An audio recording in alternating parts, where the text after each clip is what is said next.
Salut les gars, bienvenue sur ma chaîne YouTube. Dans le résumé d'aujourd'hui, nous allons parler d'un anime japonais intitulé Blast of Tempest. Installez-vous confortablement et profitez. N'oubliez pas de liker et de vous abonner. Par une journée calme et ensoleillée, un jeune étudiant marche, seul le long d'une route déserte en lisant un petit livre. Un autre étudiant à vélo le rejoint et l'appelle par son nom, Yoshino.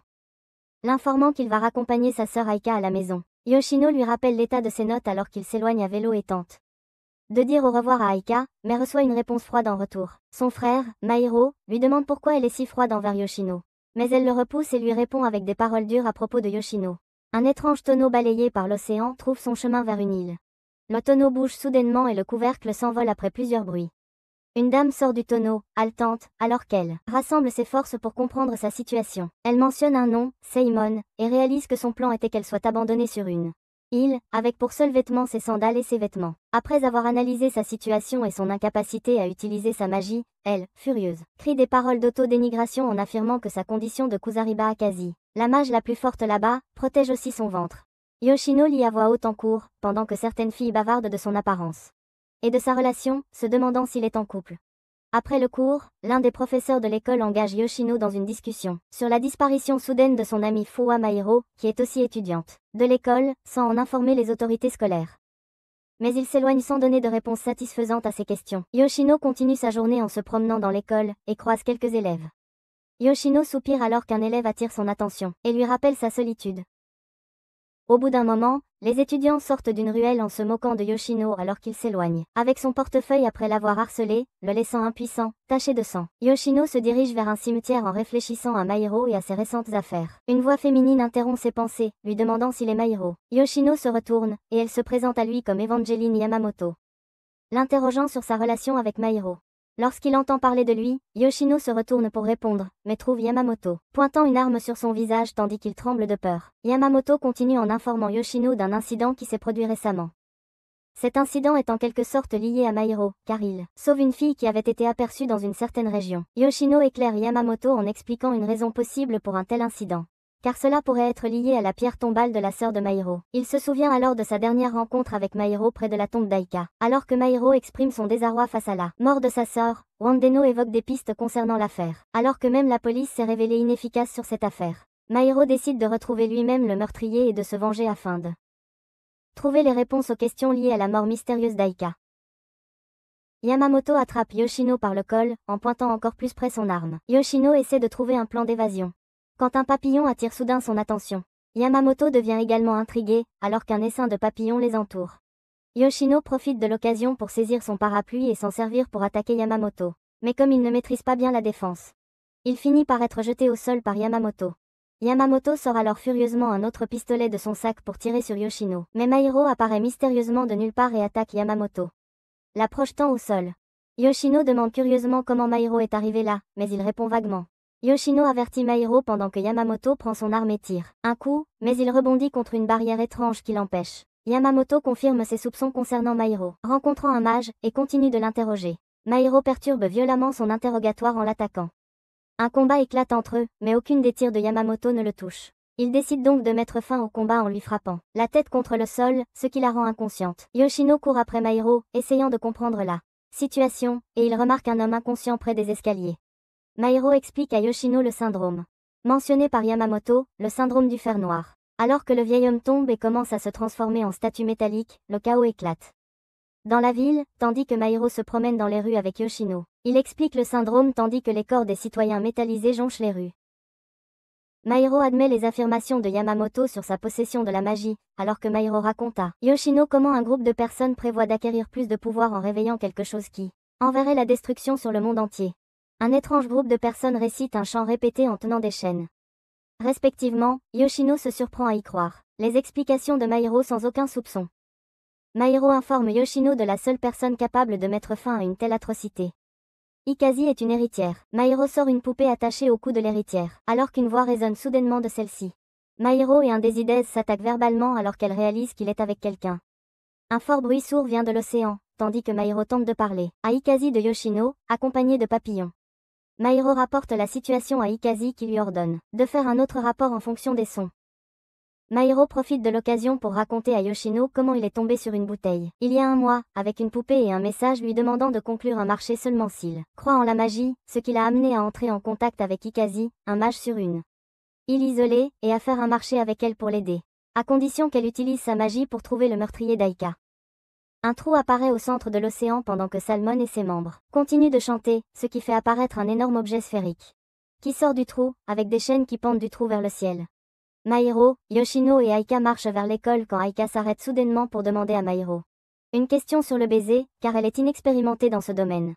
Mais il l'évite parce qu'elle est jeune, lui demandant de revenir quand le moment sera venu. Yoshino demande curieusement à Mairo pourquoi il refuse de prêter attention à sa sœur, et Mairo lui répond fermement qu'il refuse de permettre à sa sœur d'avoir une relation, puis s'éloigne. Yoshino reçoit soudain un texto inattendu à propos d'un baiser, et cherche des conseils. Surprenant. Mairo s'arrête devant un distributeur automatique sur une route déserte, frappe la machine, et fait sortir une canette, qu'il offre aussitôt à Yoshino, mais celui-ci refuse. Yoshino repasse en revue tout ce que Mairo lui a révélé, semblant avoir du mal à digérer l'information, mais Mairo l'assure, pour lui dire de ne pas s'inquiéter, qu'il sauverait le monde. Il comptait utiliser l'objet ressemblant à un fruit qui était invoqué dans le ciel et tenu par des chaînes, dans le cadre du plan de la ligne Kuzare Clan, et Mairo confirme sa déclaration en expliquant le reste du plan maléfique. Mais Ikazi interrompt leur discussion avec un regard de mise en garde contre Denan, leur plan se réalise. Mairo demande à l'improviste à Yoshino de l'accompagner chez lui, où il a grandi avec Aika, et ordonne à Yoshino d'ouvrir la porte après avoir entendu Ikazi confirmer sa décision de l'aider à traquer son assassin. Les Simmons se dirigent vers un grand salon, où devient lumineux immédiatement après qu'ils y posent le pied. Ikazi ordonne à Mairo de prendre tous les talismans qu'il possède, et finit par choisir un couteau. Yoshino en choisit un, tandis que Mairo explique comment les objets devant lui contiennent de la magie, qui dure un certain temps, également créée par Ikazi dans le cas où elle serait incapable d'utiliser la magie, qui les a cachés dans des endroits où les membres de son clan ne pourraient pas les trouver. Mairo place le couteau à un endroit précis permettant à Ikazi de lancer le sort. Une étrange substance les entoure soudainement, alors qu'Ikazi informe Mairo qu'il faudra du temps pour trouver le tueur. Yoshino se rappelle de l'accord que Mairo avait avec Ikazi pour l'aider, en échange de sa vengeance, ce qui le dérangeait d'une certaine manière. Yoshino informe Mairo de son souhait qu'il reste avec eux et l'aide. Mais Mairo refuse en lui rappelant que Yoshino devrait être avec sa petite amie, tout en lui remettant des talismans pour le protéger du syndrome. Mairo conseille à Yoshino d'être prudent, surtout lorsqu'il croise soudainement des papillons. Mairo demande à Yoshino de lui présenter sa petite amie. Après son retour pour éliminer le tueur d'Aika, Yoshino rentre chez lui alors qu'il commence à se préparer à partir, et décide de porter très peu de choses pour pouvoir se déplacer facilement.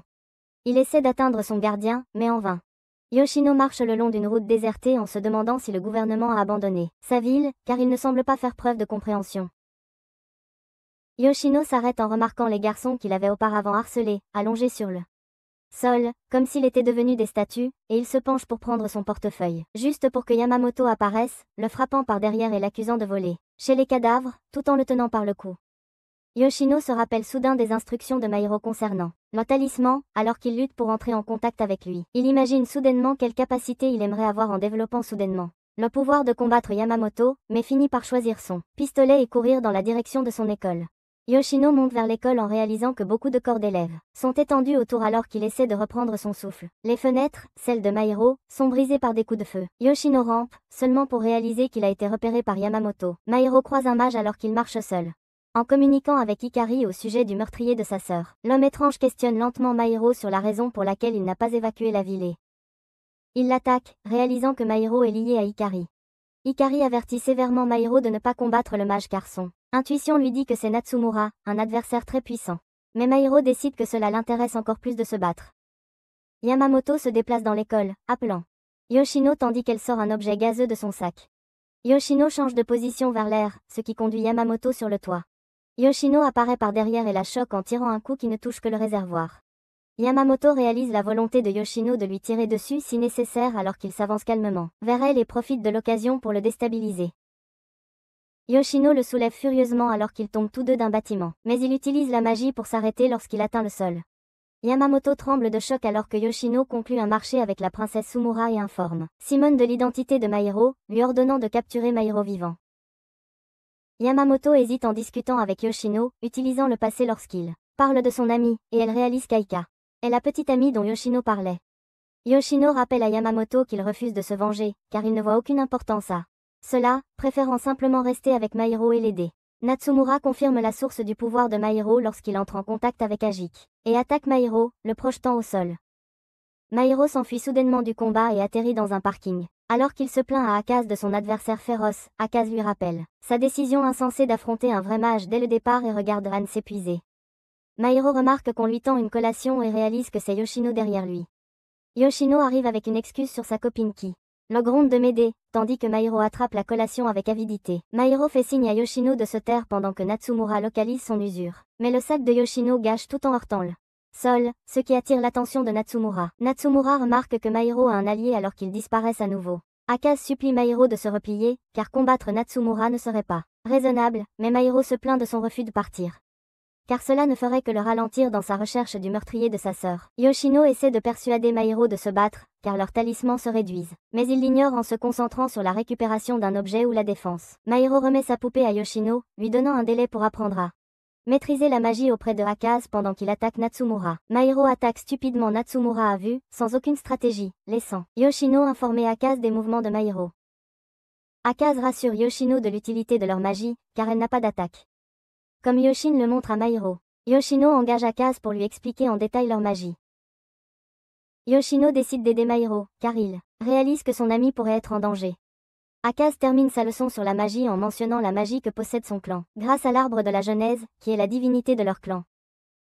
Et évoque 2 instructions essentielles qui seraient utiles à Yoshino pour comprendre comment leur magie fonctionne. Natsumura se retire soudainement du combat et pose sa tête sur une voiture, chantant une incantation qui cause des dégâts immédiats, et envoie Mairo au sol. Yoshino se précipite dans un centre commercial à la recherche d'une offrande assez grande pour recevoir la véritable Genèse, car c'est la seule sortie possible. Natsumura s'approche de Mairo alors qu'il se relève faiblement au sol. Mashiro le prend au dépourvu en saisissant sa lance et en le frappant à plusieurs reprises. Natsumura se demande si son adversaire est conscient des dégâts que sa décision pourrait lui causer. Yoshino arrive dans un endroit désolé, mais ne trouve aucun signe de son ami. Le second talisman de Mairo expire, alors qu'il a du mal à vaincre Natsumura. Il décide donc de se mettre en fuite pour un moment afin de reprendre des forces, mais soudain, il se souvient d'un souvenir de sa sœur, ce qui le pousse à prendre une arme et à partir à la poursuite de Natsumura, laissant son téléphone portable derrière lui. Des hélicoptères survolent la ville alors qu'ils commencent leurs activités de quarantaine, commençant par des bombes. Yoshino continue de chercher Mairo en demandant à Akaze s'il est possible d'utiliser leur magie pour ressusciter une personne morte, mais elle refuse. Mairo utilise le pistolet pour tirer sur Natsumura, alors qu'il sort, mais ne le touche pas. Yoshino le sauve en attaquant Natsumura et en appelant Mairo à l'aider. Mairo informe Yoshino des résultats du rituel effectué contre le tueur d'Aika. Il s'avère que le coupable vient du clan de Akaze, ce qui signifie qu'ils devront finalement affronter les mages directement pour déterminer le coupable. Akaze s'excuse de ne pas avoir remarqué lorsqu'un incident de ce genre s'est produit, expliquant qu'à l'époque elle était encore à la tête du clan alors que les garçons prenaient un train pour leur prochaine destination, mais Mairo parle de cela comme étant le destin, car il ne semble pas dérangé par la connexion étrange avec le clan. Un bus s'arrête soudainement à la station où Mairo et Yoshino descendent. Yoshino se souvient un peu de leur enfance et se rend compte qu'il n'a jamais eu l'occasion de créer des liens comme le faisaient les enfants qu'ils ont croisés. Yoshino sort d'un temple avec un petit sac. Il est étonné qu'Akaze ait pu réellement cacher cela dans un temple, car cela va à l'encontre de certaines religions, mais elle affirme ne croire qu'en l'arbre de la Genèse. Yoshini remarque un papillon tandis qu'il appelle Mairo. Akaze devient furieuse car cela signifie que Samon tente d'invoquer un autre fruit sans tenir compte du risque encouru en si peu de temps.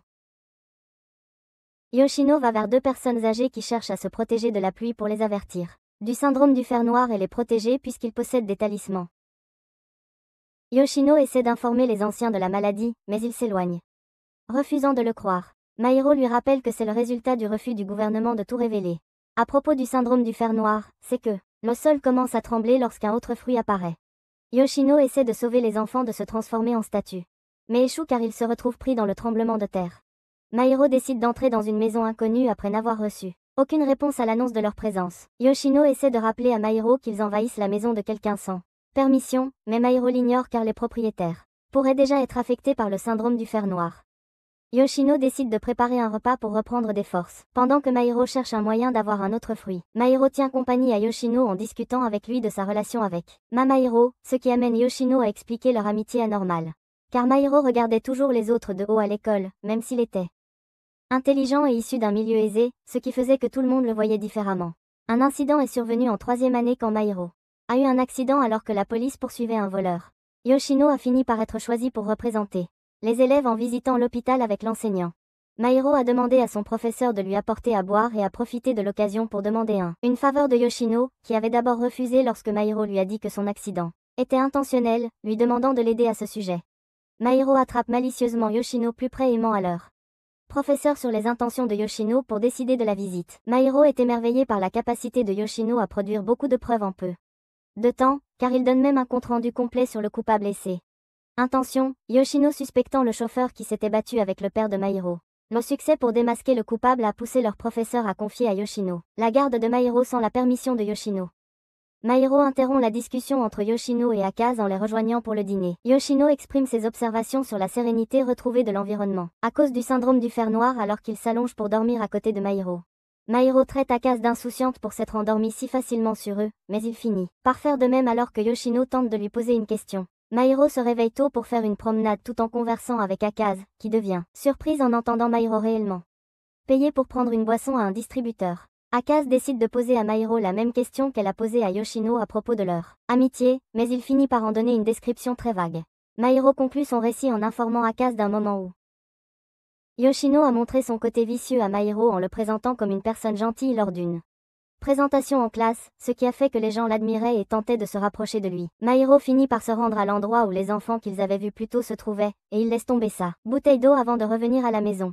Akaze pousse un profond soupir en s'accroupissant pour vérifier son dossier, pour réaliser qu'elle est coincée sur l'île depuis plusieurs mois déjà. Alors qu'elle commence à en avoir assez de sa situation, elle confirme quelque chose avec les garçons alors qu'ils se dirigent vers leur prochaine destination. Natsumura rend visite à Samon, qui s'excuse de l'avoir impliqué dans le rituel. Mais Samon l'interrompt en lui rappelant ses soupçons concernant les garçons. Découvrir ces choses, même si elles sont protégées par une barrière qui empêche les gens de les localiser de l'extérieur. Samon s'inquiète alors que le plan d'Akaze pour s'approcher de leur position menace le rituel. Akaze a éclairé Yoshino et Mairo au sujet de Samon et pourquoi il s'est donné la peine de la piéger sur son île au lieu de l'éliminer, ce qui est parce que Samon a décidé de l'utiliser comme assurance au cas où la renaissance de l'arbre, où l'exode deviendrait incontrôlable et que le pouvoir deviendrait ingérable, car elle est la seule à détenir le pouvoir d'abattre l'arbre de l'exode. Mais cela signifierait aussi que Samon et ses membres derrière le mal. Le plan finirait par échouer, les rendant ridicules de honte. Natsumura rappelle à Samon la préparation par Akaze de talismans puissants pour leur plan, alors il envoie un de ses hommes à la place, Tetsuma, qui partage aussi la même inquiétude et décide de suivre Akaze dans tous les lieux où elle a laissé des traces. Yoshino analyse la situation de l'arbre de la Genèse et de l'arbre de l'Exode. Et ressent soudain un malaise car quelque chose semble étrange dans toute l'histoire concernant l'arbre et la princesse Akaze. Tetsuma aperçoit les garçons de loin avec ses hommes alors qu'ils arrivent à un aquarium. Akaze informe Mairo et Yoshino d'entrer dans l'aquarium pour récupérer un autre ensemble de talismans qu'elle y a caché lors d'un voyage avec les enfants du clan. Yoshino se remémore un souvenir qu'il a d'Aika lors d'un de leurs rendez-vous à l'aquarium. Mais les poissons semblent être devenus des modèles empaillés, à cause du syndrome du fer noir. Mairo n'est pas encore au courant de l'implication d'Aika avec Yoshino, car Yoshino reste silencieux à ce sujet après avoir trouvé l'ensemble des talismans cachés par Akaze. Tetsuma apparaît soudainement avec ses hommes, tenant des djinns dans leurs mains, tentant d'appréhender Yoshino et Mairo. Akaze ordonne à Tetsuma de ne pas blesser les garçons, mais il pose comme condition de ne pas les blesser seulement s'ils le suivent volontairement jusqu'à Samon. Akaze rappelle à Tetsuma la trahison du clan envers elle et l'arbre de la Genèse. Comme ils font le contraire de leur but. Mairo refuse d'aller avec Tetsuma et les hommes pendant qu'il essaie d'attaquer Tetsuma. Mais il est maîtrisé par des chaînes. Yoshino utilise aussi de la magie pour faire éclater une structure osseuse, en voyant ses os causer des dégâts tout en profitant de l'occasion pour s'enfuir. Tetsuma crie de colère à ses hommes, en leur ordonnant de capturer les garçons avant qu'ils ne s'échappent. Mairo et Yoshino se retrouvent près de l'escalier alors qu'ils fuient leur ravisseur. Yoshino regarde son talisman en forme de dauphin se transformer en cendre, ce qui le ramène à le souvenir du moment avec Aika quand elle a une fois lui a offert un collier dont le pendentif était un dauphin. Yoshino refuse de croire que de telles coïncidences soient liées entre elles. Akaze informe Mairo de la personnalité de Tetsuma, car il est quelqu'un qui est intelligent mais la déteste pour avoir été protégé par l'arbre de la Genèse pour plusieurs raisons. Mairo demande à Yoshino de faire office d'appât pour attirer Tetsuma et ses hommes, car il envisage d'essayer la tactique que Yoshino a déjà utilisée pour tromper les hommes, ce qui a permis leur fuite. Yoshino attire Tetsuma et ses hommes pour faire exploser l'un des aquariums. Et menace d'électrifier Tetsuma et ses hommes s'ils ne les laissent pas en paix. Mairo tient un fil électrique, et Akaze avertit Tetsuma de faire attention à les paroles de Mairo, car il est capable de leur donner une électrocution. Akaze informe les garçons qu'il leur reste un dernier talisman à récupérer, car Il possède des pouvoirs spéciaux, mais il est en possession de quelqu'un en qui elle a confiance, qui fait partie de leur clan, mais qui se trouve actuellement dans une situation inhabituelle. Akaz se remémore son passé dans le clan, lorsque Simon a utilisé 2 enfants pour attirer Akaz dans une situation qu'il jugeait appropriée, mais cela se retourne contre lui, car elle refuse de lui faire confiance ou de l'accompagner. Natsumura fait un rapport à Simon concernant la capacité de Tetsuma à capturer les garçons du Genesis qu'il recherche. Elle, Mairo et Yoshino arrivent en ville de nuit alors qu'ils commencent leur mission de recherche. Akaz les avertit de ne pas révéler sa situation actuelle à sa personne de confiance. Junichiro, afin de ne pas le perturber et simplement récupérer le talisman. À la porte, un jeune homme l'ouvre en leur demandant qui il cherche. Junichiro leur permet finalement d'entrer dans son appartement après avoir demandé un mot de passe. Yoshino observe comme Junichiro est anormalement calme, alors qu'il remarque un hôtel bouddhiste dans l'appartement. Junichiro remet une mallette à Yoshino contenant le talisman, leur demandant quel est leur intérêt à allumer de l'encens pour honorer la mort de Akaz. Akaz crie de colère, consciente que Simon est le seul capable de cela. Un acte, Junichiro les choque encore plus en confirmant l'existence d'une preuve selon laquelle Akaz était morte sur une île à côté d'un tonneau. Junichiro poursuit son récit en expliquant comment il a entendu la nouvelle de Simon et d'autres, ce qui l'a poussé à retourner au manoir de la famille Kurashib, seulement pour que Simon lui explique comment il avait fait dormir Akaz pour la mettre dans un tonneau, ce qui a entraîné sa mort. Simon a montré un squelette, affirmant qu'il appartenait à Akaz. Mairo exprime sa déception face à la reconnaissance de Akaz par Junichiro simplement en regardant un squelette, mais il leur explique ses raisons de croire. Junichiro a été chargé de gérer la cérémonie commémorative de Akaz par Salmon. Alors qu'il l'informe de son plan pour raviver l'arbre de l'Exode, Junichiro permet au garçon d'emporter la mallette sans poser de questions intrigantes. Mairo demande à Akaz l'histoire de Junichiro. Akaz révèle à Mairo que Junichiro est quelqu'un qui a été adopté dans le clan car il avait perdu ses parents très jeunes et n'avait pas de véritable pouvoir ni la capacité d'utiliser la magie. Akaz se demande pourquoi Junichiro a choisi de croire les affirmations de Simon à propos de sa mort. Mais même avec leurs perspectives différentes, ils ne parviennent pas à une conclusion définitive. No fait face à la fenêtre pour ne remarquer que des papillons et alerte immédiatement Mairo. Et le bus commence à devenir fou alors que le sol tremble à nouveau après l'apparition d'un autre fruit. Junichiro sort en courant de son appartement alors qu'il voit enfin à quoi ressemble le fruit de l'Exode. Il avance d'un pas et remarque un corps qui se transforme en statue, mais une voix le surprend soudainement. La peur traverse la colonne vertébrale du conducteur de bus alors qu'il observe différents humains comme lui, allongés, impuissants, figés en statue. Mairo ordonne au conducteur de bus de continuer à conduire, sinon ils ne pourront pas sortir de la zone. Mairo confirme l'impatience de Simon concernant la renaissance de l'arbre d'Exode et obtient la permission de Akaz pour se rendre à l'endroit de Simon. Natsumura rend visite à Junichiro. Junichiro lui assure qu'il est en sécurité, car un talisman qu'il lui a donné le protège. Natsumura continue en lui demandant de renoncer à sa neutralité et de rejoindre le camp de Simon. Mais il refuse, disant qu'il est toujours du côté de Akaz, ce qui pousse Natsumura à utiliser la force, mais il se retrouve à terre en un clin d'œil après que Junichiro lui ait lancé un avertissement. Natsumura essaie de comprendre si Junichiro lui a lancé un sort ou non, et Junichiro, regardant le ciel, il se demande si Mairo et Yoshino savent que c'est en réalité l'arbre de la Genèse et Akaz, et non l'arbre de l'Exode, ce qui pourrait causer plus de dégâts. Mairo et Yoshino poursuivent leur chemin à pied alors que le bus tombe en panne. Mairo avertit le conducteur de ne pas retourner en ville, sinon il finirait aussi en médaille. Mairo demande à Yoshino s'il a déjà entendu parler d'une rumeur concernant sa sœur Aika, mais il refuse. Mairo ouvre la mallette et découvre des armes retenues par des chaînes. Akaz explique que la magie devient plus puissante lorsqu'une arme létale est manipulée. Offert à l'arbre de la Genèse en offrande.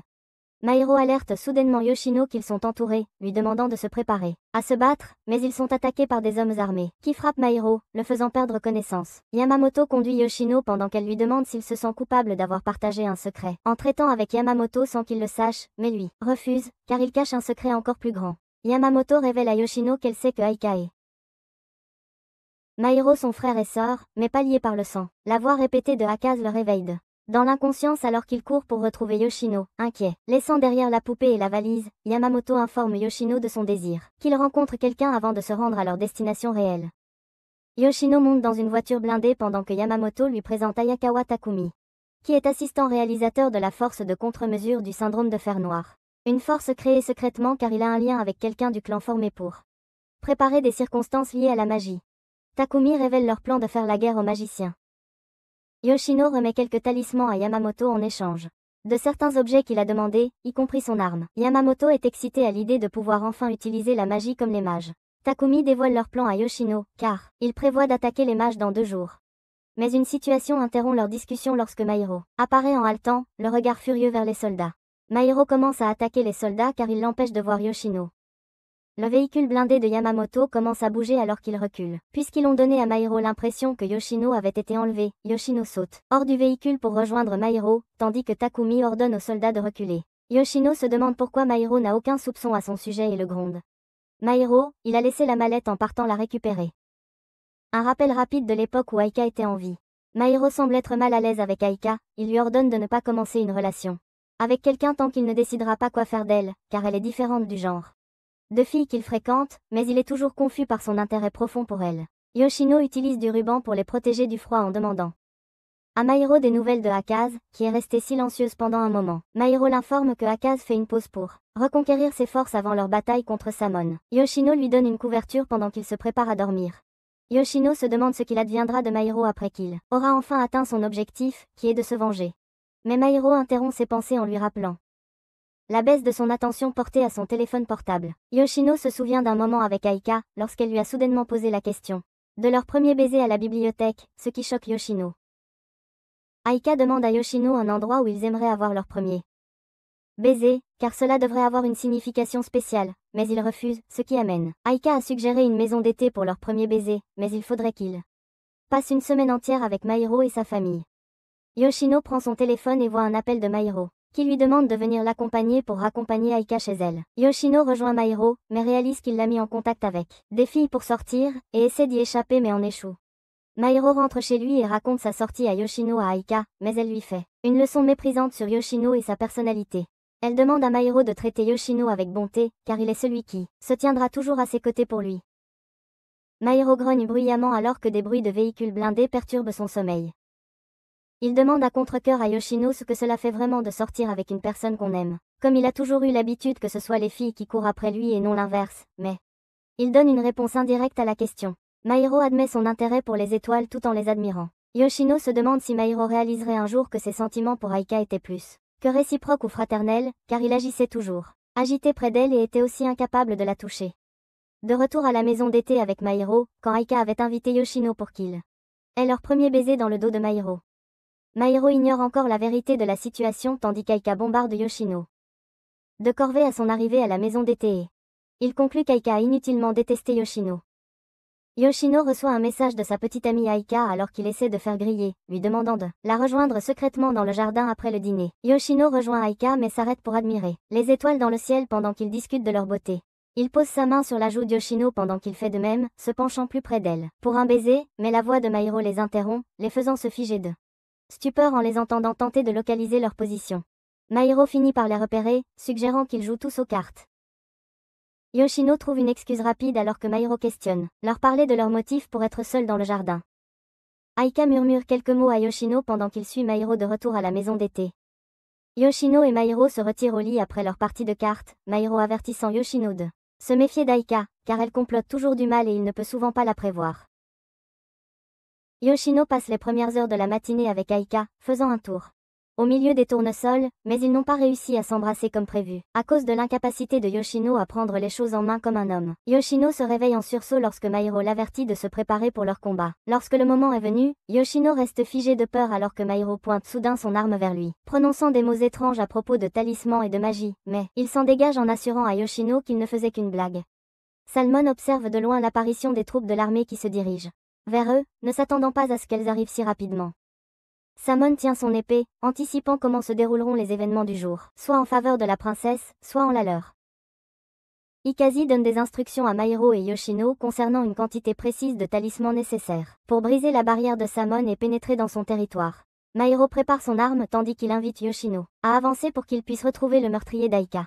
L'activité au sein des forces armées augmente à l'approche de leur attaque. Mage tandis que chacun confirme son rôle et ses armes. Yamamoto ordonne le début de l'attaque alors que des missiles tirés depuis des hélicoptères, des navires et des véhicules blindés appartenant à l'armée sont lancés pour briser la barrière de Samon. Samon charge Tetsuma de contrer l'attaque de l'armée. Il leur ordonne en outre de poursuivre le rituel de résurrection, dans le but aussi de protéger l'arbre d'Exode à tout prix. Samon décide finalement de retirer le camouflage de la barrière, car il n'est plus nécessaire de se cacher puisqu'ils ont été découverts, ainsi que l'existence de l'arbre d'Exode. Pendant que les soldats changent de cible après avoir aperçu l'arbre de l'Exode, un des gardes de Samon lui signale que quelqu'un essaie de s'immiscer dans leur barrière pour accéder au territoire. Le talisman cesse de fonctionner après que Mairo et Yoshino sont entrés dans la barrière et ont fait leur rapport à Ikazi. Ikazi leur ordonne de se diriger immédiatement vers l'arbre de l'Exode sans hésiter. Comme Samon est déjà au courant de leur arrivée, l'armée commence à paniquer après avoir constaté l'inefficacité de leurs munitions contre la barrière. Tetsuma ordonne aux membres d'ignorer les attaques de l'armée et de se concentrer uniquement sur leur chance. Il canalise son inquiétude vers l'armée alors qu'il réalise que subir n'importe quel dommage les empêcherait de contrôler avec succès la renaissance de l'arbre de l'Exode. Mairo et Yoshino s'arrêtent soudainement, un tas de pierres les empêchant d'avancer. Samon apparaît alors qu'il remarque un tonneau au sommet de l'obstacle. Ikazi leur ordonne d'avancer pour que sa voix soit assez audible pour que Samon l'entende. Samon commence par une présentation formelle et demande aux garçons leur nom. Mais Mairo l'ignore, laissant Ikazi exprimer ses pensées. Ikazi ordonne à Samon de se rendre avant de déchaîner sa magie à travers l'arme que Mairo possède, ce qui perturbe définitivement les plans de Samon. Mais il refuse en racontant sa version de l'histoire à Mairo et Yoshino à propos de l'arbre de la Genèse étant en réalité à l'origine du syndrome du fer noir et non l'arbre de l'Exode. Yoshino regarde, perplexe, essayant de comprendre les explications de Samon. Junichiro se dirige vers le clan en remarquant que l'armée tente de détruire la barrière et déclare à voix haute que le monde actuel doit finir par être détruit pour que la véritable forme de l'arbre de la Genèse soit libérée. Yoshino finit par comprendre ce qui clochait lors de l'exposition à l'utilité de la magie offerte par l'arbre de la Genèse, qui peut autant détruire que protéger le monde, et se demande aussi si l'armée est consciente que leur attaque peut également entraîner la destruction du monde. Akaze continue de débattre avec Samon à propos de sa théorie selon laquelle l'arbre de la Genèse serait erroné. Samon pose soudainement la question à Mairo et Yoshino concernant leur décision de prendre le parti de la princesse ou d'écouter ses explications. Yoshino commence à douter de Samon et Akaze en réalisant que ce sont eux qui possèdent le plus de connaissances sur les discussions liées à la magie, et se demande pourquoi ils sont entraînés là-dedans. Mairo exprime son indifférence face à tout ce qui a été dit car cela ne concerne en rien son objectif et ordonne à Samon de rapporter Akaze pour qu'elle découvre ce qu'elle lui doit. L'attitude de Mairo envers l'argument de Samon et Akaze dérange Samon, étant donné que c'est la première fois qu'il rencontre quelqu'un avec une telle personnalité. Akaze fait une analyse rapide de la mort d'Aika, en imaginant si Mairo aurait jamais pris le parti d'elle si ce n'était pas par vengeance ou si c'est simplement le destin qui fait que tout lui est favorable. Yoshino conclut que le destin du monde devrait être décidé par la décision de Mairo de soit tirer la gâchette, soit croire en Samon, alors qu'il essaie de discuter avec Mairo en évoquant une déclaration faite par ce dernier à propos de sauver le monde. Mais Mairo semble ne pas se soucier de savoir si le monde finira en destruction ou non, car sa haine pour le monde a commencé lorsqu'il a perdu Aika et qu'il a été blessé. Tetsuma ordonne à Natsumura de détruire certains véhicules militaires pour les ralentir. Un moment, car ils ont réussi à détruire la première couche de la barrière. Samon demande à Mairo ce qu'il ferait s'il découvrait qu'Akaze ne pourrait finalement pas exaucer son vœu en leur annonçant sa mort, puis il prononce une incantation qui fait apparaître un squelette du canon. Après quelques questions d'interrogatoire que Samon pose à Akaze, il réalise d'après ses réponses et décide de lui révéler que 2 ans se sont écoulés. Et non 4 mois, comme elle le pensait, passés sur l'île. Akaze reste debout sous la pluie, choquée, alors qu'elle peine à digérer cette soudaine nouvelle sur son existence. Samon explique à Akaze que son monde est en réalité 2 ans dans le passé, ce qui signifie qu'elle a voyagé dans le temps. Un des soldats remarque une personne qui sort de la fumée et s'approche d'eux, il s'avère que c'est Natsumura. Mairo demande à Samon de confirmer ses propos concernant leur avoir parlé avec une Akaze datant de 2 ans. Les choses deviennent peu à peu plus claires pour chacun d'eux, alors qu'ils réfléchissent profondément aux mots de Samon. Akaze tombe au sol en lui rappelant les conséquences possibles de ses actions, mais il lui répond en lui confirmant que Junichiro avait déjà confirmé que le supposé squelette appartenait à Akaze. Akaze remarque qu'il semblait vraiment étrange que la poupée qu'elle avait envoyée dans une bouteille soit arrivée au Japon si rapidement, compte tenu de la position de l'océan. Samon informe Akaze d'accepter la défaite car elle est perdante dans sa situation actuelle. Natsumura calcule sa proximité pour atteindre le véhicule militaire et parvient à l'atteindre après avoir survécu à plusieurs tirs qui ont tenté de détruire sa barrière défensive. Natsumura offre un des chars blindés à l'arbre de la Genèse qui disparaît soudainement, lui donnant en retour plus de puissance, assez forte pour créer une autre barrière défensive. Les soldats paniquent encore plus après avoir constaté leur incapacité à blesser Natsumura. Samon envoie Mairo et Yoshino s'éloigner après leur découverte, leur refusant la permission. En utilisant leur magie, il leur demande de partir en laissant derrière eux leur talisman restant. Yoshino décide d'obéir mais pas Mairo, qui informe Samon de sa décision d'utiliser l'arme qu'il possède, que Akaze soit vivant ou mort.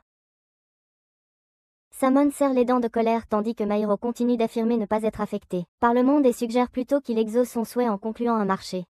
Yoshino éprouve de la pitié pour Akaze en regardant Mairo changer de camp sans ressentir aucune peur ni rancune. Samon réfléchit calmement à sa prochaine action tandis que Mairo exige une réponse immédiate de sa part concernant sa proposition. Samon demande à Mairo les détails de son souhait. Mairo passe directement à la partie où le supposé assassin serait suspecté d'appartenir à leur clan. Samon attrape sa poupée et ordonne à Tetsuma de découvrir immédiatement quel est le souhait de Mairo. Yoshino est impressionné par la décision de Mairo d'aller de l'avant, malgré tout ce qui leur est arrivé en si peu de temps et se demande quoi faire face à la situation. Yoshino prend la poupée et informe Akaze du marché entre Samon et Mairo, qui a été finalisé. Akaze exprime sa décision d'abandonner, car toutes les possibilités et l'espoir qu'elle avait déjà étaient entachées de doute. Mais Yoshino l'encourage à ne pas abandonner si facilement et tente de citer une des paroles d'Aika, mais il s'interrompt en se rappelant un souvenir de tous deux, discutant de quelque chose concernant lui et Mairo lors d'une dispute, à cause d'elle, car cela est en quelque sorte lié à un conte d'Hamlet. Yoshino rassemble tout ce qu'il découvre soudainement en cherchant une façon de réellement terminer, sans que la situation ne conduise à une tragédie, en espérant que tout n'est simplement qu'une coïncidence. Yoshino décide de tenter le coup en suivant le récit d'Aika alors qu'il alerte Mairo, en l'attaquant avant qu'il ne réponde en utilisant du gaz lacrymogène. Samon décide aussi d'agir pour éviter que la situation ne devienne plus incertaine, ce qui le conduit à manier son épée en prononçant un chant et à les rejoindre dans le combat. Mairo fonce sur Samon en lui ordonnant de ne pas lever la main ou sur Yoshino avant que Mairo et Samon ne comprennent leur situation. Yoshino se dirige vers l'endroit où Samon se tenait depuis leur arrivée. Natsumura se dirige vers un autre char blindé pour le détruire, mais est obstrué par Yamamoto alors qu'elle utilise la magie pour l'arrêter. Mairo exige des explications de Yoshino concernant ses actions, tandis que Yoshino lui rappelle leur but en visitant le clan, qui est de se venger, mais cela ne semble pas raisonnable si cela coûte la vie de Akaze. Yoshino annonce son désir de prouver à Mairo qu'il est possible de récupérer Akaze de l'île et d'atteindre toujours leur but. Yoshino informe Mairo de sa volonté de révéler le petit ami d'Aika uniquement s'il revient du côté de Akaze. Les mains de Mairo commencent à trembler alors qu'il réalise qu'il est confronté à une offre irrésistible, mais uniquement selon les conditions de Yoshino. Samon crie sur Mairo pour avoir accepté les conditions de Yoshino, juste à cause du petit ami d'Aika. Yoshino présente sa théorie à Mairo et Samon sur l'arbre de la Genèse qui a créé le monde et sa logique avec la responsabilité de protéger Akaze, mais il rappelle à Mairo que leur progression jusqu'ici a été couronnée de succès uniquement grâce à la décision de Mairo d'aider Akaze, ce qui signifie que l'arbre de la Genèse agit en sa faveur et contredit aussi la théorie de Samon concernant un décalage temporel dans l'existence d'Akaze. Mairo comprend grâce à la théorie de Yoshino que Samon aurait vraiment dû être conscient de leur existence s'il avait su la mort d'Akaze, mais il ne l'a pas su et souhaite seulement prouver au monde que ses théories sont correctes.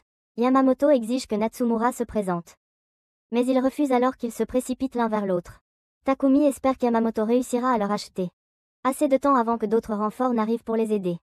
Samon reste stupéfait alors que Yoshino découvre sa véritable ruse contre la princesse Akaze, sachant parfaitement son incapacité à la vaincre à cause de son pouvoir imbattable qu'elle possède grâce à l'arbre de la Genèse. Samon sourit en remarquant que Yoshino n'a pas réussi à comprendre tout, sauf la partie essentielle, ce qui l'incite à demander à Yoshino comment ils peuvent vraiment récupérer Akaze de l'île déserte puisque il est impossible de percer la prison ultime du temps. Mairo tombe dans le piège de Samon alors qu'il commence à penser exactement comme il l'avait prévu. En fait, pour percer la prison, Samon commence à reprendre confiance, en pensant que Yoshino ne pourra pas le comprendre aussi facilement, car il a fallu 3 générations au clan pour y parvenir. Mais Yoshino détruit sa confiance en expliquant que la prison temporelle est en réalité une illusion dans laquelle ils sont trompés pour éviter de causer un paradoxe temporel. Akaze confirme qu'elle avait suivi le nombre de jours écoulés. Mais Yoshino l'interroge aussi sur le temps qu'il a fallu pour qu'elle soit échouée et soulève également la suggestion que si la vérité était que elle avait été endormie artificiellement pendant 2 ans, puis placée dans un tonneau et abandonnée sur cette île.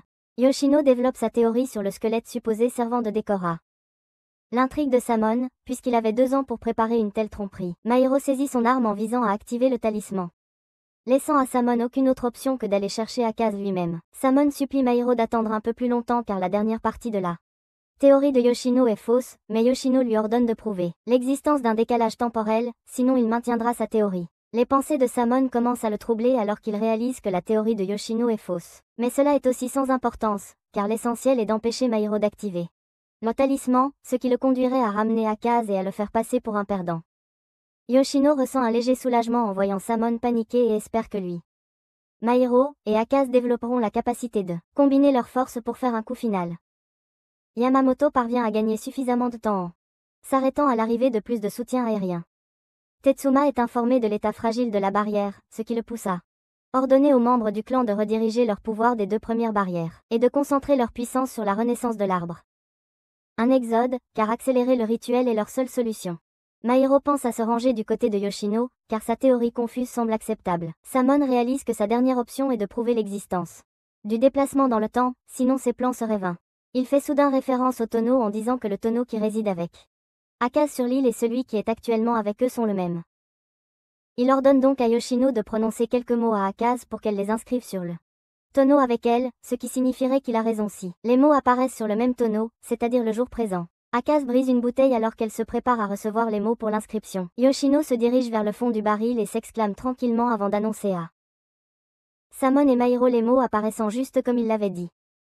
La confiance de Samon reprend lentement son rythme après avoir prouvé à son public l'existence d'un décalage temporel. Junichiro apparaît soudainement, offrant une collation à Natsumura en lui demandant de rester pendant un moment après avoir passé à Yamamoto. Akaze assure à Mairo qu'elle trouve un moyen de revenir, car il semble que Samon essaie de cacher un secret et que la pensée de Yoshino est correcte à certains égards, mais Mairo insiste pour ne prendre le parti de personne jusqu'à ce que le meurtrier d'Aika soit trouvé, mais il ne ferait que aider à briser la prison temporelle, ce qui laisse Samon stupéfait et désorienté. Alors qu'il a du mal à croire qu'il est tombé dans le piège de Yoshino sans s'en rendre compte, Yoshino confirme la possibilité des apostrophes. Récupérer Akaze et il ne reste plus qu'à trouver les moyens. Yoshino commence à chercher ses moyens en demandant à Akaze sa théorie, leur capacité à communiquer à travers les poupées, ce qui l'a conduit à expliquer comment on peut en créer une grâce à une technique spécifique, la possibilité augmentant seulement lorsque la structure devient plus compliquée. Yoshino utilise la théorie d'Akaze pour conclure qu'ils devront trouver deux objets inhabituels mais similaires sur l'île ainsi que leur emplacement actuel avec une certaine part de magie ajoutée. Mairo se lève avec excitation en évoquant l'exemple parfait à utiliser pour leur théorie, qui est le squelette complet que Samon prétend appartenir à Akaze. Samon rampe en admettant en lui-même que vraiment le squelette est la clé pour briser la prison du temps. Junichiro offre une bouteille d'eau à Yamamoto tout en la félicitant pour la performance qu'elle a donnée pour tromper Natsumura. Yamamoto demande curieusement à Junichiro s'il est aussi un mage comme les autres, mais il décline, en se décrivant seulement comme un étudiant ordinaire. Junichiro utilise les seins de Yamamoto comme raison pour intervenir. Comme il rebondissait partout, il demande à Natsumura d'utiliser sa force à changer la situation s'il le déplaît. Yamamoto s'exclame de surprise en regardant Natsumura, tombé au sol en un clin d'œil. Junichiro explique à Yamamoto une citation qui dit que lorsqu'un maître attaque avec sa spécialité, la personne est vaincue avant même de s'en rendre compte. Natsumura décide de prendre la fuite en se retirant tactiquement. Comme il ne peut pas vaincre Junichiro mais que Junichiro l'empêche de battre en retraite, Yamamoto ressent un soulagement alors que les choses commencent à tourner en sa faveur. Mairo et le groupe continuent à élaborer des idées pour rendre leur plan productif alors que leur ressort actuel est que Akaze utilise la magie pour transférer son corps dans le squelette à l'époque actuelle. Mais Akaze leur rappelle qu'une offrande tangible devrait être offerte et que l'île ne possède actuellement aucune. Simon interrompt leur discussion en demandant la permission d'être écouté. Les choses deviennent chaotiques pour l'armée alors que l'apparition d'autres fruits conduit à plus de pertes pour la force, car des soldats deviennent infectés par le syndrome de l'iron noir. Salmon confirme que leur méthode de récupération est correcte, car il avait déjà préparé une offrande qu'il a laissée sur l'île. Une tempête est intervenue dans ses plans, mais il ajoute une autre idée.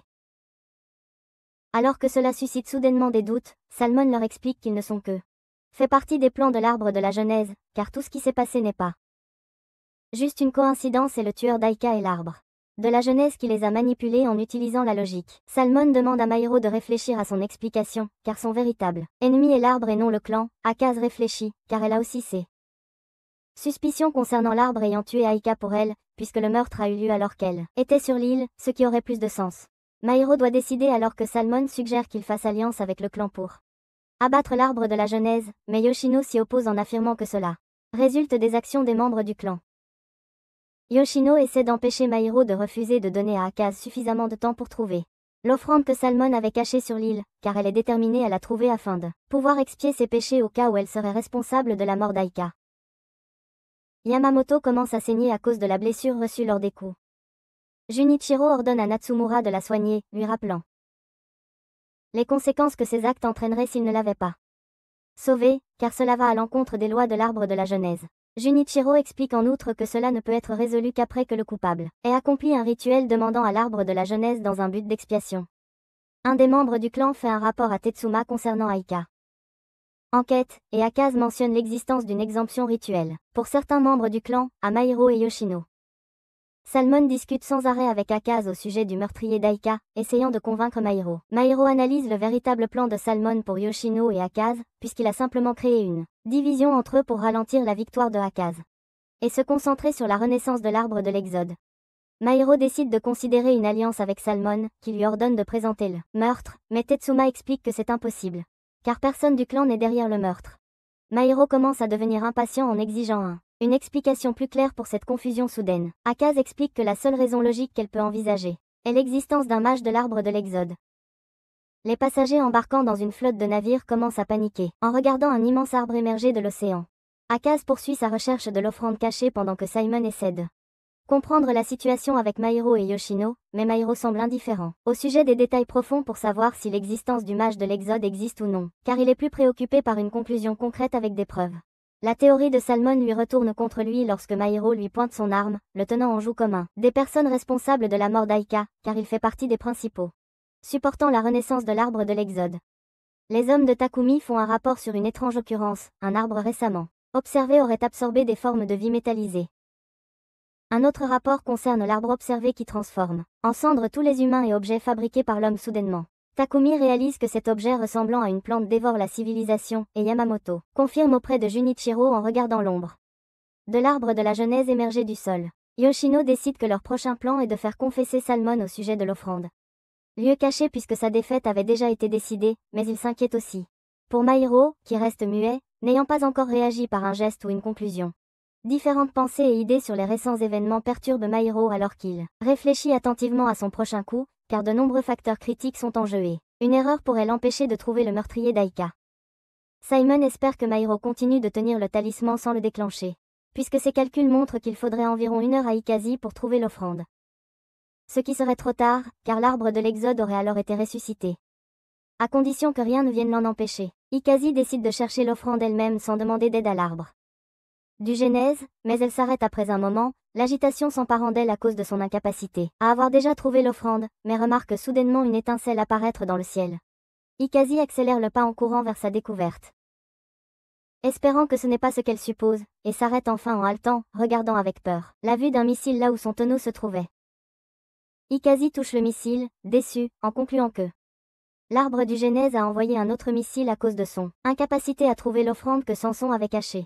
Yoshino demande curieusement à Ikazi si quelque chose ne va pas, mais elle l'informe de sa découverte de l'offrande, lui ordonnant de placer la poupée plus près à l'os pour qu'elle puisse déterminer la localisation exacte. Ikazi décide de trouver le meurtrier d'Aika, avec ou sans l'aide de l'arbre de la Genèse. Et aussi de ne pas trahir Mairo et Yoshino, qui l'ont défendu. Ikazi pose ses mains sur le missile, récitant l'incantation nécessaire. Une lumière brillante l'enveloppe soudainement, la téléportant dans le futur. Mairo, Yoshino et Samon restent figés, étonnés et émerveillés, tandis qu'une lumière brillante enveloppe aussi l'os dans le présent. Ce qui signifie que le saut dans le temps a été brisé. Ikazi apparaît alors que la poussière s'estompe lentement, et elle fait une présentation officielle, avec assurance, non pas parce qu'elle apparaît nue. Yoshino utilise immédiatement sa veste pour couvrir son corps nu, tandis qu'elle touche ses joues, exprimant sa surprise face à son jeune âge et le qualifiant de méchant. Yoshino essaie de refuser d'être un méchant, mais Ikazi sort une arme de sa poche, confirmant que ses propos sont vrais. Ikazi fait face à Samon en lui ordonnant de lui obéir comme elle le souhaite, sans vouloir d'explication de sa part, et lui garantit aussi qu'il présentera à Mairo le meurtrier d'Aika, même si l'arbre de Genesis est derrière tout ça, lui demandant d'accepter les circonstances. Mairo accepte son marché et commence à questionner Yoshino au sujet du petit ami d'Aika, juste pour qu'il ressente un tremblement de terre alors que Tetsuma informe Samon de l'arbre de la Genèse, qui lance soudainement une attaque contre eux, ce qui conduit à une pénétration de leur barrière. Junichiro informe Natsumura d'une tempête surgissant de leur situation actuelle. Tetsuma fait un autre rapport concernant l'arbre de l'Exode, qui devient soudainement fou pour attaquer l'arbre de la Genèse. Ikazi exige un talisman de Mairo pour le présenter comme offrande afin de leur fournir une défense qui renforcera la barrière, mais une tempête soudaine les attaque, éliminant à la fois Mairo et Yoshino. Ikazi ordonne à Samon d'utiliser la magie pour guérir Mairo pendant qu'elle fait de même pour Yoshino. Natsumura révèle enfin son nom à Yamamoto. Alors que sa barrière commence à perdre de sa force, le monde commence à sombrer dans la destruction alors que l'arbre de la Genèse suit son cours, laissant Ikazi se demander ce que l'arbre lui souhaite. Cela nous mène à la fin des 12 premiers épisodes de ce récapitulatif captivant. Que va-t-il arriver à Mairo et Yoshino ensuite? Soyez au rendez-vous pour le prochain épisode de cet anime. N'oubliez pas de liker et de vous abonner.